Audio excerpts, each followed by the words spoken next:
Hounds on Hounds. Hounds on Hounds. So I'm glad we could sit down today. Yeah, no. Yeah. I say it's cool. The two shooters finally get in front of the camera. I know. It's kind of weird. I know. I'm not used to this at all. No, I'm not, like, at all. But I guess it's good. Like, it gives you the ability to be versatile. Not always being behind, being in front sometimes can give you a different perspective. Yeah, absolutely.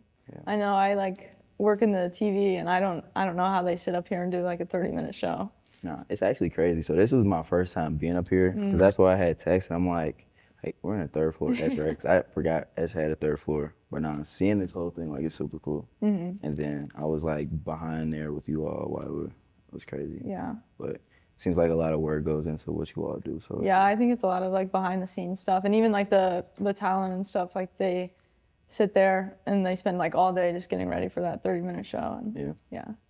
That's usually how it is though. Like, something that you may shoot like a reel could be like 60 seconds, but people don't know like we spent like 2-3 hours. Yeah. Sometimes even longer than that, editing and stuff. Yeah. But like even shooting a basketball game, I feel bad because like even the other day, like an hour after their game, they're like, "Do you have the pictures yet?" And I'm like, yeah, nah, we gotta. I feel like we gotta talk about that because it's like I guess athletes wouldn't know that, but it's like that hour after the game, boss, you gotta give me some time. Yeah. Like, give me like at least 72 hours before I even get that text. yeah. And I've got to do stuff for athletics too, so I'm working on the gallery for that and getting everything that Ryan and Cody want. And then after that, I'm not even worried about going through the whole game after that. You know, because I remember at Pack the House, like I'm sitting there watching you like take pictures, go back to the desk, come back. And then for both games, like I know that had to be tedious. Yeah, I was like running all over the place. And it was like every team's senior day, so I was running for that. And then we had a ring ceremony, and then the football team came out. And yeah, it was pretty stressful. After the day before that, we had a track meet, and I got back at 2 o'clock in the morning. So. Yeah, no, that's actually, I feel like a good thing to talk about. Like the fact that like with sports, since we're shooting primarily sports, like being on both ends again, like being an athlete, but also being a creative. What do you feel, I guess, about that? I think it is a lot sometimes, but at the end of the day, like I don't really know what else I'd be doing. Like I'd just be sitting at home, bored. Because like even like on my rest days, like I don't know what to do. So it's glad to like have a game that I have to go to for. It ends up being 6 hours for 6 hours on a Thursday night or a Saturday when I don't have a meet. Yeah, no, it's crazy because it's like I'm now officially on the other side. Because at first, like I was flip flopping, like I would still be shooting, but I was playing football too. But like this season will be my first season not playing, and I'll actually be shooting the football games, which I feel like could be weird, but at the same time, kind of cool. But nah, it's just, I think another thing too that I'm starting to realize is the fact that I can actually like now sit down and have a game plan to like shooting certain sports. Because before I just kind of like just go out with my camera to shoot. Like it is what it is. But now I'm kind of like looking at other people who shoot sports and learning different things. Because I really have no idea how to shoot football, even though I know the game. Yeah. But it's like where to be on the field, like all that stuff that's kind of like technical, but it's important. And it's a lot different with football too, because like on the basketball game, I'm not sitting on the bench, but in the football games, I'm right there on the sidelines. So I think that's another aspect that you can pay attention to. Like I know I might not be at the end of the field for a 70-yard touchdown pass, but I'm right there with the guys that are also seeing the 70-yard touchdown pass. So I didn't get that, but I can get their reactions to that. And I think sometimes that speaks like a lot more. Like it is a real bummer when you don't get that, but there's also something else right there. Yeah, no, it definitely is. And it's crazy. I think I noticed at the track meet more than anything, like the reactions sometimes are just as good as like the in-action shots. Because I know, especially in that 4x4, like towards the end of the meet on Sunday,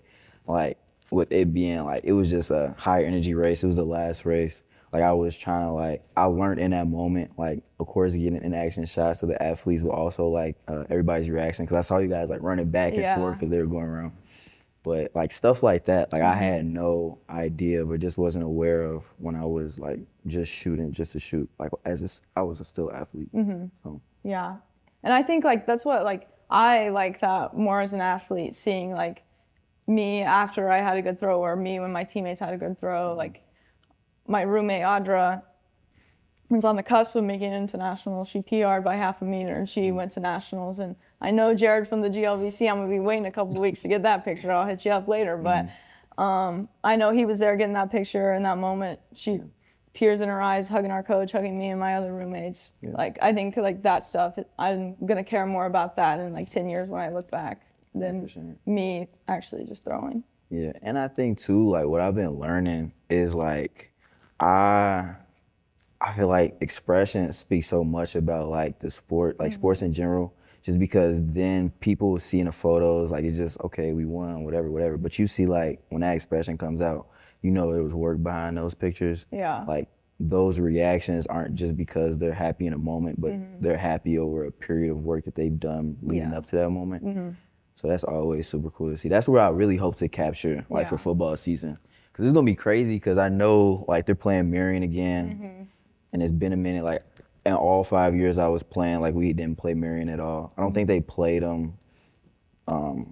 Like last time they played was before COVID. Yeah. So I'm gonna try to like, that'll be a high energy game for sure. So absolutely. I'm gonna try to get emotion and stuff around that. But I think it'd just be cool. Like a lot of the guys, a lot of younger guys, like I'll have real good relationships with. So still being able to be around it, even though I won't be on the field, would be cool. Absolutely. That's what like I like to like. You can kind of relate to the athletes, like whether it's like you with football or me with track. Like I've been able to go to nationals the last couple of years, and it's like I know how hard that. Let's just say my roommate Zoe, two-time national champion. I know how hard she's worked to get there because I've been there. I'm in there every day with her. I see when she's struggling or when she's like thinking she's not so good. So I know like how much it means to her, and I just want to be able to like show everyone else that like she works that hard, like she deserves a spot. Like this is a lot going on. Nah, and that's cool that you mentioned that, because I had talked to Kivas about this like a week ago, but I want to do like a documentary leading up to like really the season. I was gonna say the Marion game, but just the season overall, because like you said, like seeing the whole progression of it, like I don't think people understand like these winners were like, we're doing morning runs, like that's not easy. Cause it's like during the spring, like you think, okay, like I'm not in season, I'm gonna chill. Yeah. But it's like those guys still waking up at 5 a.m. in the morning, getting up, running. I know they're starting meetings and they still have workouts and stuff on top of class. So it's like being a student athlete is literally having a job and still being a student. And with us, it's like having that job as an athlete, being a student, and then also being a creative. Yeah. Like, it's just been so many challenges with that. Like, have you had like challenges with all of that?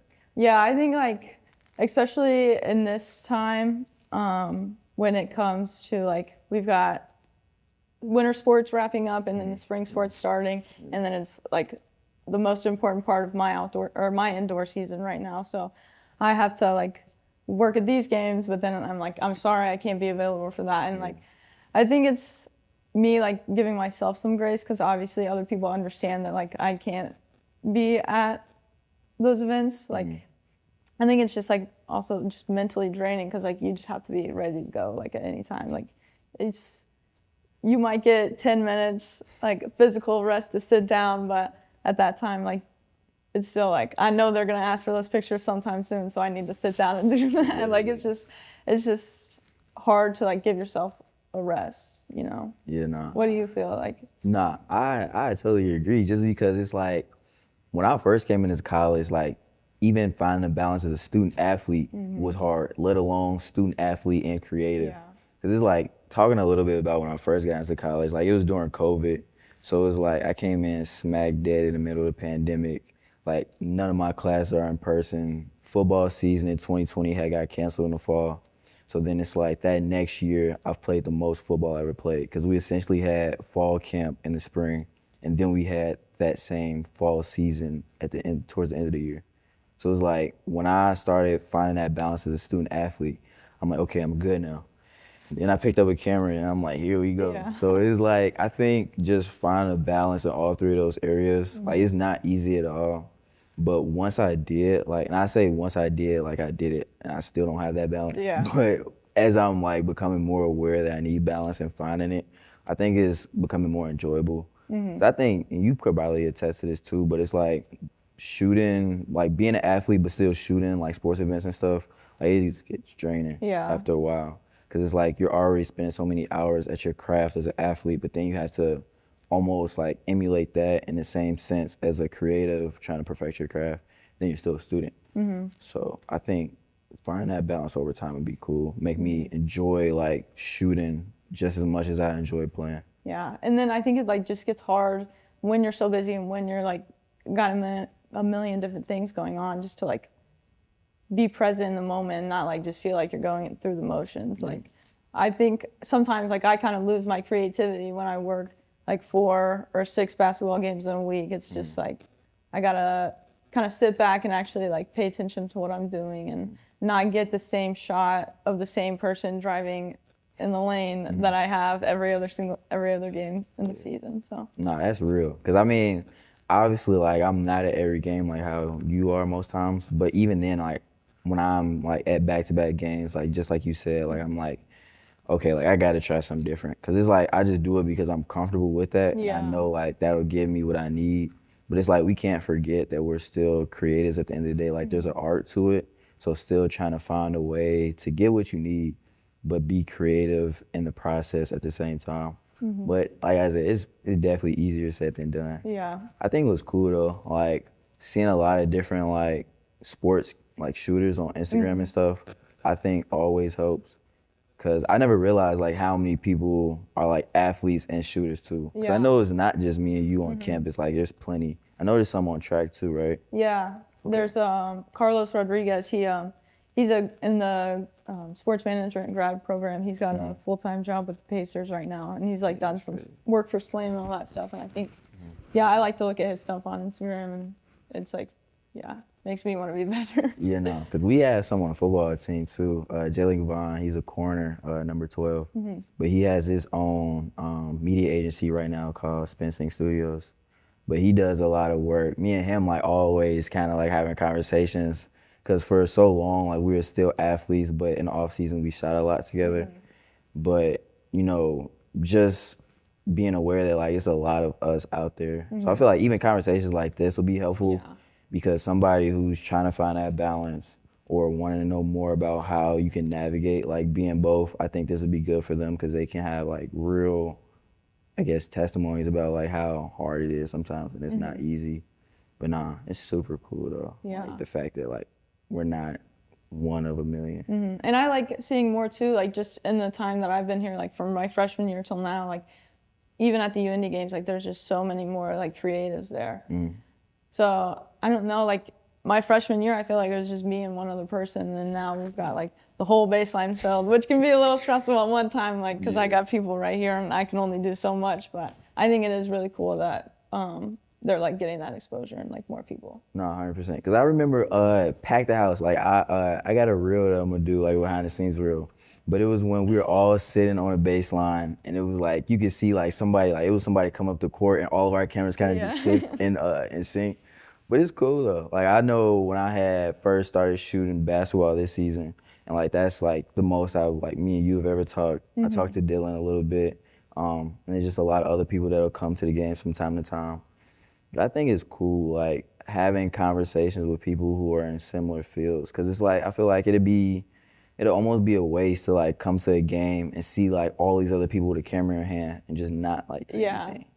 So, cause I feel like all the best conversations that I've ever had like were because of like just having conversations with people who are doing similar stuff. Yeah. To kind of like shift gears, I think a lot of people that high school to college jump can be like a lot and a little bit like, I don't know, of a culture shock. A lot of people say that they have like their welcome to college moment. What do you think was your welcome to college moment? You must have been reading my mind 'cause I was gonna ask you this too. Oh my goodness. Okay. I don't even, so my freshman year, so my roommate, Larry Burks, that's my dog.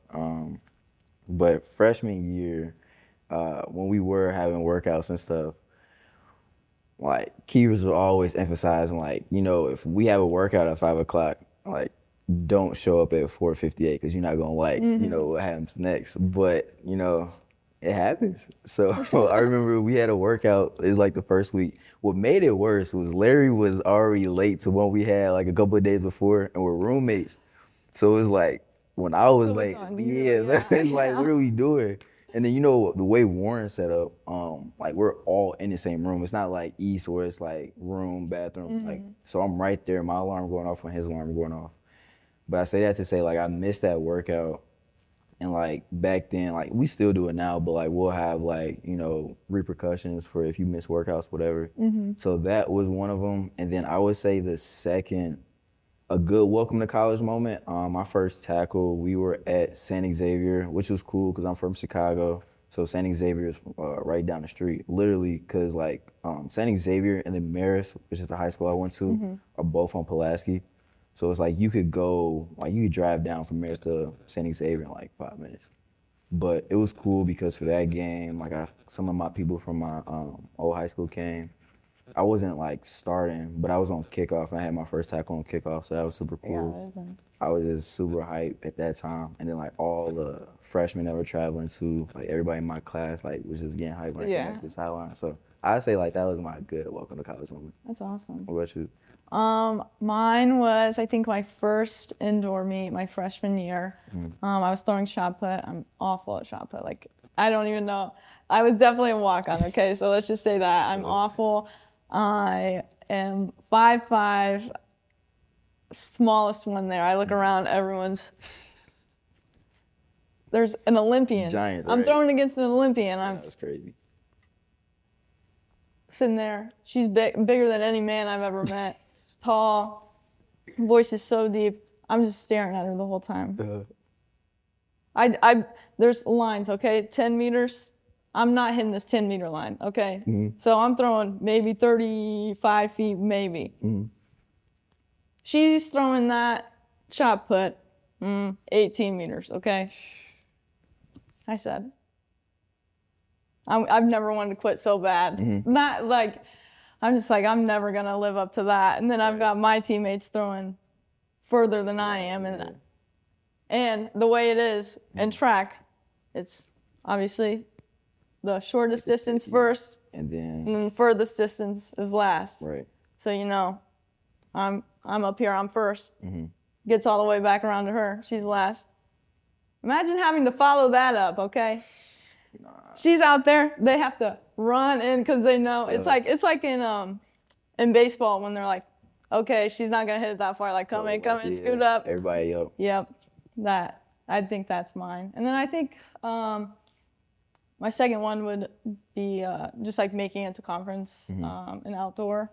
Because again, I was a walk-on. I wasn't like obviously the most talented. So I think that was like my hard work like kind of paid off that. No, yeah. I feel like even then, like I never, like when I started understanding like college football and everything, like walk-on, scholarship, all of that, like I remember when I came in, like I'm about to tell how old I am right now. But when I came in, we had a player, Gavin Bain, like Kivas always used him as an example as far as like walk-ons. And like just because you're not a scholarship player doesn't mean like you're not supposed to be there or you can't work hard enough to get to like being a all conference.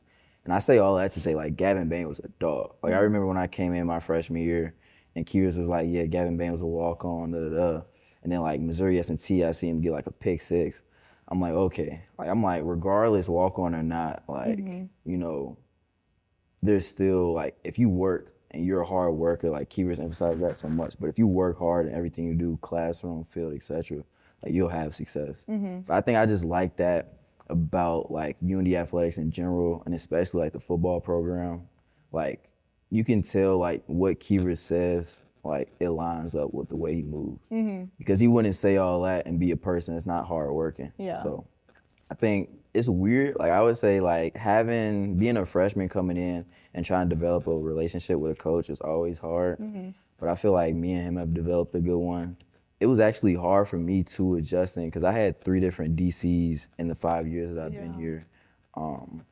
So I think each one of them kind of like brought like a different perspective and feel. Like my first one was Tim Cooper. He had left around my junior year, but he was like the stern, like, you know, he gonna tell you, he gonna give it to you straight. But that helped because as a freshman, like you want to have like a college experience, whatever the case may be. But I always say I was not locked in. Yeah. But he definitely let me know, one, I was not locked in, and 2, that needs to be locked in. And I had Brian Doherty. He actually left before my senior year. But he was kind of like that chill, laid back coach. At times, like if he needed to get on you, he would.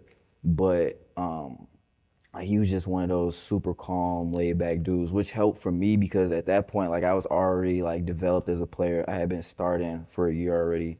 So I'm like, okay, like when I'm out of line, like he'll make sure I'm cool. But other than that, like, you know, we're communicating. And the last coach, I say, not to have favorites, but Coach Plumlee, Logan Plumlee, like I would say I've had my best relationship as far as like having a relationship with a coach, like outside of Kiers and coaches that I had in high school. Like that's like one of the best relationships I have. Just because with him, like I was going through a lot at that time as far as stuff off the field. So I could actually sit down, have conversations with him, and he would, that kind of showed on the field because it was trust built. Like on the field, like we knew, because we had a situation, Mike Brown ended up getting hurt against Truman. So we had Eli Leapis step in, true freshman, which I know could be terrifying, but like there was already trust between me and Coach Plumlee. So then I kind of like established that same line of communication with Eli, and that showed on the field. So I think that's super important to kind of remember is like relationship building within sports is just super important.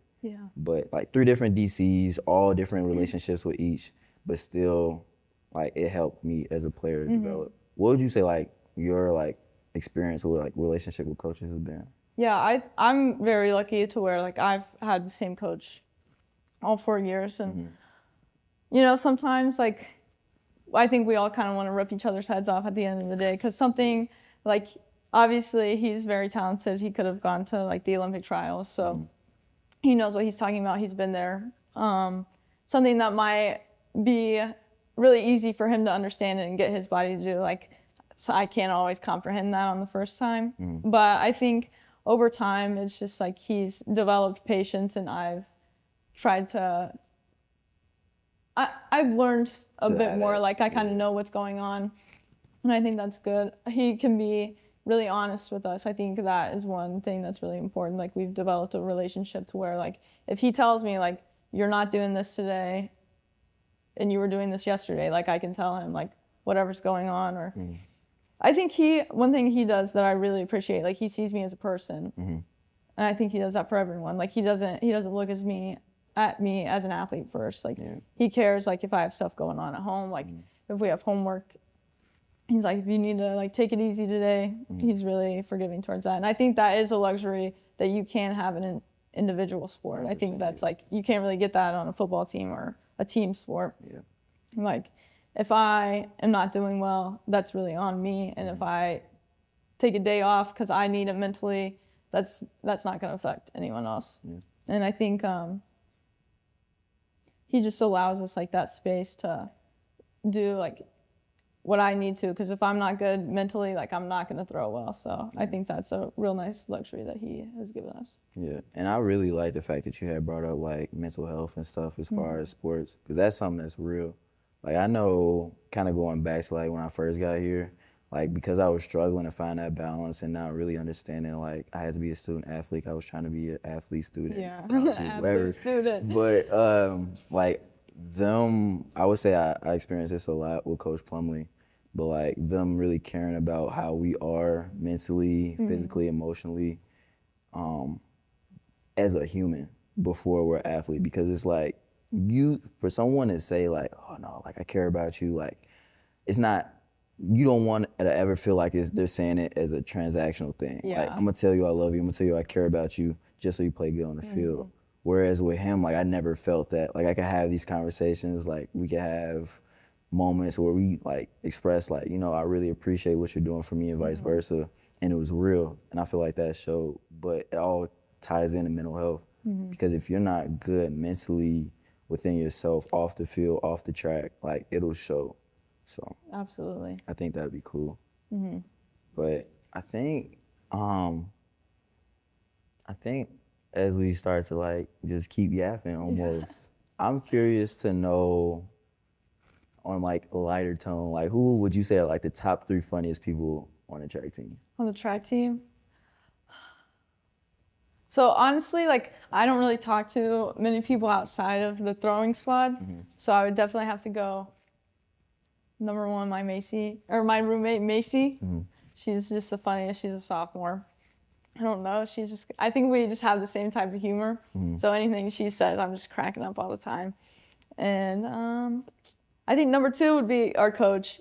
He knows how to have a good time and like get us laughing. I think that makes practice a lot easier. Number three, Jada Bright.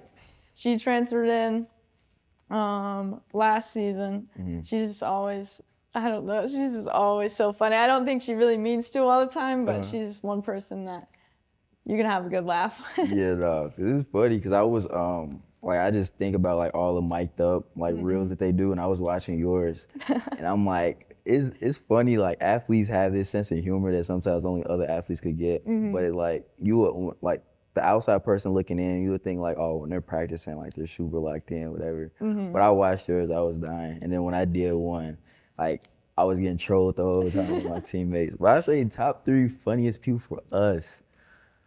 And it's like these people I'm about to mention, like they're funny in their own ways. Like they have different senses of humor. But the first one right off the top of my head is Marion Evans. Yeah. DJ Morrow. Like he's just one of those people. He's from Chicago too. But he like all of like the things that you could say to like kind of like get somebody to chuckle like in serious moments, he says. Like we'll be like, we'll all be sitting there like listening to Kiva or something.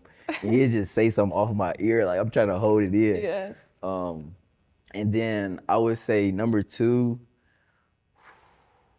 is gonna be within the DBs. It's definitely gonna either be like Kieran Love or Mike Brown. Cause it's just like, I say even more so Kieran Love. Like when we get the young guys coming in and like they bring their own personalities and own energy. Like if you ever met Caleb, like you would see like his personality, like it just exudes. Like everybody kind of like gravitates towards him. But it's like you can see his like comedy too, cause he's one of those people like, you know, when somebody tries to like go at you and say something about you, like he's not gonna back down. Like he gonna fire back with something super quick. But and then three is definitely O-line, Kivonte. Like he just, I would say the O-line group to me is like the funniest group because it's like the silent humor. Like it's not like until you really get around them and like just sit there and talk with them, like that's when it's just like, yeah, nah, these guys are hilarious. Yeah, they have me cracking up on the sideline sometimes too. Like I'm standing next to Keevers and then I hear them over here and I'm just like, Nah, it was so, I remember it was this season. I forget which game it was against, but like it was before Grand Valley, but you know, it was snowing like all before that. So like one thing we do at practice is to stay warm, like you were like all huddle up together. But see, I was thinking, I went straight to the lineman, most body heat. And like I was standing in the middle of all of them, like Stuckey, Grand Ray, and like I'm just standing there and like all you hear is them like cracking jokes the whole time. But it's like before, when I was younger, when I first came in, like I kind of just stuck around the DBs and I really wouldn't talk to other positions groups. But like the more like I got older and I became more of a leader, like you have to like talk to everybody. It's important for everybody to be on one accord. And I feel like I was missing out not knowing like these guys from other position groups and having those relationships. But I say that to say like that was one of the funniest days of my life. But nah, I feel like it's just super cool, like being an athlete, just because like as a student, like coming into college as a student can be hard because it's like, what clubs do I join? Like hang out with more people, learn more about other people and meet new people.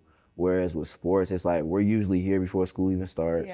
Like we come to camps, like all of this stuff. Like we know everybody that's in our class. So like we already have like these relationships established. And like some of them, I know like your roommates are people on your team. Like that's the same thing it was for me. So it was like you have relationships on and off the field that'll probably last like a long time. Yeah, absolutely. I think that's like one thing I'm lucky too. Like my older roommates, Zoe was a junior when I came in and Audra was a sophomore. I got lucky enough to where they redshirted to where I still have them, but I do feel bad for my other roommate. She's only a sophomore and we're all leaving at the end of the season. So Me too. I think it is nice to have those relationships, but it does kind of stink when like all your position group is like older than you. I can't even. Imagine that. We just had that. So like our defensive back like group, shout out to the nation, but that's what we call ourselves. But it was like, so the older guys, it was me, it was Mike, Breon, Brandon Thomas, BT, Brian, he had transferred in. It was just like we had a lot of old guys in the room, and then it's like everybody else is like super young, like freshmen, whatever the case may be. So like we're all like fifth years, but when we graduated, it's like now it's like that room is super young, and it kind of like it hurts like leaving them, but I feel like it'll help them be more like it'll grow them as players, because now they gotta step into those leadership positions and they have to really become like those leaders that like me and the guys I just mentioned were. But I feel like they won't have a problem doing that, just because how close we were like during the time that we played. And then I know when I was their age and I had guys older than me, like just to name a few, like Trayvon Hall, Landry Mavungu, Lauren Strickland, which like for me like three really big names, because Landry and Lauren playing for Detroit Lions right now. Landry's about to play pro arena ball, but they like, even with all those accolades, they were like great people, and I learned a lot from them. So it was just having those relationships with the younger guys and the older guys with any team, like any sport, like is important, because these are people who have had success already and know specific things that can help you.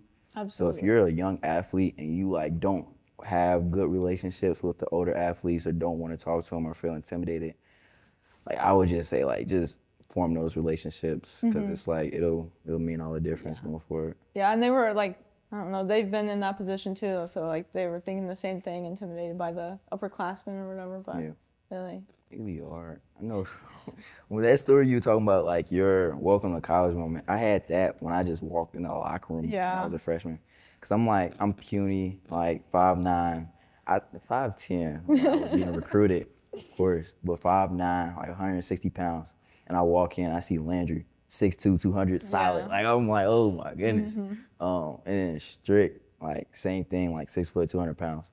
But I think at the end of the day, like knowing as an athlete, like you develop, like with anything, like there'll be a start where it's like you're not gonna be what you were when you started is when you finish. So I think all of that is just super cool. Absolutely, and you just like kind of have to buy in, not only to the team, but like to yourself. Like, like I was saying, I was the worst one on the team. I would never imagine like any success I would have had. Like last year, I hit the provisional mark. So in track, they have provisional marks, which is like the minimum you can get to qualify for nationals.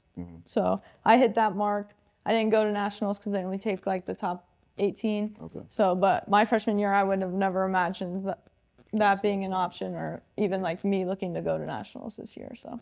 I mean, well, all of that, like, it's just cool to see development always. I think that's another good thing about like pictures and videos too, because it's like, you develop, but like actually seeing it is a whole other thing. And then when you get older, like, it's crazy to think we're gonna be old one day. I know. But like you get older, you pull out the photo out and you're like, man, like, whatever. I feel like at the meet yesterday, like I got like a good picture of you laughing with like some of the other throwers. Like stuff like that I like, because it's like, who knows, like you may like print that out and look back at it like 20 years from now. Absolutely. And it make you want to like kind of revisit the moment, like maybe hit them up, ask them how they're doing, whatever the case may be, and vice versa. So I know there's a lot of pictures that you took like for football and of me that I have in my phone in my favorites right now that I don't know, when I think about, like, and I'm just kind of reminiscing, like it's just good to see. But. Yeah. So one thing before we wrap up, totally unrelated, what's one thing that like people that maybe even know you, your teammates, might not know about you? Ooh, okay. I got two. I got two. The first one is not to toot my own horn, but I'm a pretty good bowler. Like, okay, they kind of know that. They kind of know that because of like during camp we'll do like team time and we'll go bowling. And as soon as they see me pull out my ball in my own shoes, I mean business. But so it's funny. Shoes too? And the ball? Yeah. I get like he's that. Good. Get like that. No, but like, so my whole family, like we're just a bowling family. And my granddad coaches high school bowling at Joliet West in Illinois right now. So it's like when I say that, people are like, okay, yeah, like you bowl. And then like same thing all the way down. Like me and my cousin bowl Saturday mornings growing up. My dad bowl, grandma, uncle, they literally bowl in a travel league right now. So it's like I just come from a family of bowlers, which is crazy. You don't never hear somebody say like, yeah, I'm just from a family of bowlers. Yeah. So That's and then so cool. I would say the second one is just I would say like my relationship that I have with Christ. Like building that as a student athlete. Like one thing that I think is super cool that I want to mention is like the football players at Ohio State. Like seeing what they did leading up to the national championship. Like I don't think it's like any surprise the success that they had, because like they weren't just football players who had a relationship with Christ. Like they were followers of Christ. Yeah. They were also football players. So I think that's cool, because that's something like we kind of sort of do too. Like we'll have devotionals before games and stuff. But I would say like that's two things like people wouldn't know like, right off the bat. What about you? Yeah, I'm glad you said that. Like I definitely relate to you on that. I think that's one thing. Like I grew up in the church. I think I kind of lost that when I got to college a little bit. Like I hadn't been going to church as much, or just other things I thought became important. Like that wasn't the focus of my life anymore. I think like thankfully, like I'm starting to get back into it. Me and my roommate, like we're going to church now. We talk about that stuff like on the way to and from. We're praying in our team meetings. Obviously, it's not like mandatory, but like I think as a team, like we're getting back to, you know, what should be our focus. And I think that's really good. I'm really thankful that I have my teammates that I can look back to when I might be struggling in my faith or anything like that. Yeah, nah. It's huge, like the importance of having teammates, because it's like I have a teammate too, Deshaun Harewood. Like we go to press. It's a like a prayer / Bible study group on campus Thursday nights. But press stands for prayer reaches every single situation. Quick plug. But nah, it's like I didn't start going to press until like he was going, and then like him sort of like taking that serious caused me to take that serious as far as like my relationship with Christ. But like seeing how much teammates, like when you see your teammate do something or your teammate is like not where they're supposed to be, and you see that like having relationships with them and be like, you know what, like I kind of seen like during practice you had it all day. Yeah. Like, you know what's going on outside of here. I think that's super important, but you know, it's fun talking. Yeah, thank you so much. Like we gotta do this, obviously off camera. We gotta do this again for sure. But I guess that's it. Hounds on Hounds. Hounds on Hounds. Yep, it's a wrap.